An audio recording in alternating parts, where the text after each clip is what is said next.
35 साल बाद पंजाब डूब गया, लेकिन सवाल एक है कि आखिर हुआ क्यों? इसका जवाबदेही कौन है? या वो जो डैम से छोड़े गए 3 बार पानी, या प्रकृति द्वारा भारी मात्रा में हुई बारिश, या वो सरकारें जो सही समय पे सही अनुमान नहीं लगाया और सही समय पे सही राहत सामग्री नहीं पहुंचाई। जिस पंजाब ने पूरे भारत का पेट भरा है, लेकिन उसी पंजाब को और उसी नदियों ने पूरी तरह तबाह कर दिया, जिससे पूरा प्रदेश हिल गया। सवाल उठता है कि आखिर क्यों 35 साल बाद पंजाब को इतने खतरनाक बाढ़ को झेलना पड़ा। लगातार भारी बारिश, हिमाचल और जम्मू से आए जल प्रवाह ने पंजाब की नदियों और खेतों को और साथ ही उनके गांवों को बहुत ही नुकसान पहुंचाया, जिससे वहां का जनजीवन अस्त व्यस्त हो गया। जहां घर के घर तबाह हो गए, गांव के गांव तबाह हो गए, खेत के खेत तबाह हो गए और लोगों को पलायन करना पड़ा। लेकिन इस बाढ़ ने कई सवालों को खड़े किए। क्या सिर्फ ये प्रकृति की आपदा थी? क्या हम उन 46 लोगों की जो जाने गई उन्हें हम सही समय में बचा नहीं सकते थे? और ये तो सिर्फ एक सरकारी आंकड़ा है, कितनों की गई ये मैं भी नहीं कह सकता हूँ। क्यों 1900 से ज्यादा गांव पानी में डूब गए? क्या हमारी प्लानिंग इतनी कमजोर थी? क्यों 3,87,000 लोगों को बेघर होना पड़ा? क्यों उन्हें राहत कैंपों में शरण लेना पड़ा? करीब 14,000 करोड़ रुपए का नुकसान हुआ है पंजाब को, जो हमारे देश की अर्थव्यवस्था को कमजोर करता है। क्यों पंजाब को 14,000 करोड़ का नुकसान उठाना पड़ा, जबकि हर साल बाढ़ प्रबंधन के लिए करोड़ों का बजट पास होता है? बस पास होता है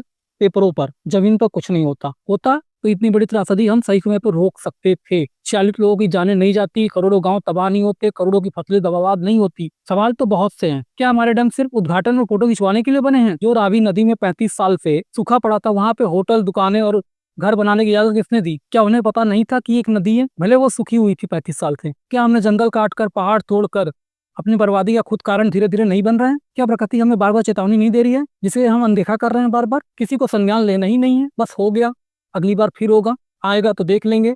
आएगा क्या, जाने चली जाएंगी, खेत बर्बाद हो जाएंगे, अनाज बर्बाद हो जाएंगे। यही हो रहा है और यही होता आ रहा है। ये सिर्फ एक प्रकृति की आपदा नहीं थी, ये सिर्फ एक लालच का नतीजा था। हमने नदियों के रास्ते होके जंगल काटे, पहाड़ तोड़े और विकास के नाम पर अपने प्रकृति का कितना नुकसान किया, ये हम जानते हुए भी उसे अनदेखा कर रहे हैं और करते जा रहे हैं, जिसका नतीजा आज हमें भुगतने को मिल रहा है। किसी का पूरा परिवार बह गया, जिनका नहीं गया कोई, उनकी फसलें बर्बाद हो गई, करोड़ों का उनका लोन चल रहा है। वो किसान जो बैंकों से लोन लेके आते हैं, फिर वो फसलें लगाते हैं और उस फसल लगाने के बाद जो उससे आमदनी होती है, उससे उनका घर चलता है, लेकिन वो तो बर्बाद हो गए। लोन तो आपको चुकाना होगा, आप तो माफ करोगे नहीं, तो नुकसान किसका हुआ? उन किसानों का। तो वो आत्महत्या नहीं करेंगे तो क्या करेंगे? बात बहुत गंभीर है, लेकिन कोई समझने को तैयार नहीं है। कुछ चीजें हमें अभी रोकनी पड़ेगी, कुछ चीजों को रोकना बहुत जरूरी है।